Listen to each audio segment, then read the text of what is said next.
आज अलि ढिलो भएछ खाना बनाउन। सबैलाई खुवाउनु पर्ने, तरकारी पनि किन नपाकेको? आमा के गर्नुपर्छ? के गरिदिउँ म? पर्दैन छोरी, सबैलाई खाना खान बस्छ भन न बरु।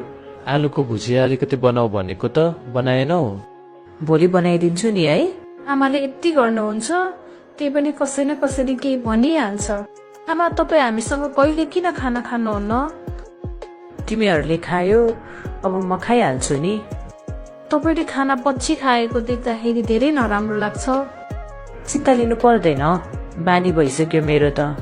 छोरी म बजार गएर आउँछु ल, घर हेर्दै गर।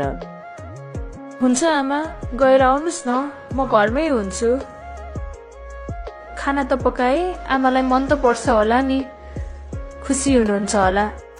छोरी म आएँ, ढिलो भएछ है, खाना पकाउनतिर लाग्नु पर्यो। ओहो छोरी, खाना पकाइदिएको? कसरी पकायो? आमा, तपाईँको लागि बनाइदिएको। यो जस्तो मिठो खाना मैले अहिलेसम्म खाएको थिएन। तपाईँ जहिले पनि पछि खाना खानुहुन्थ्यो, अबदेखि जहिले पनि अघि नै खानुहोस् है।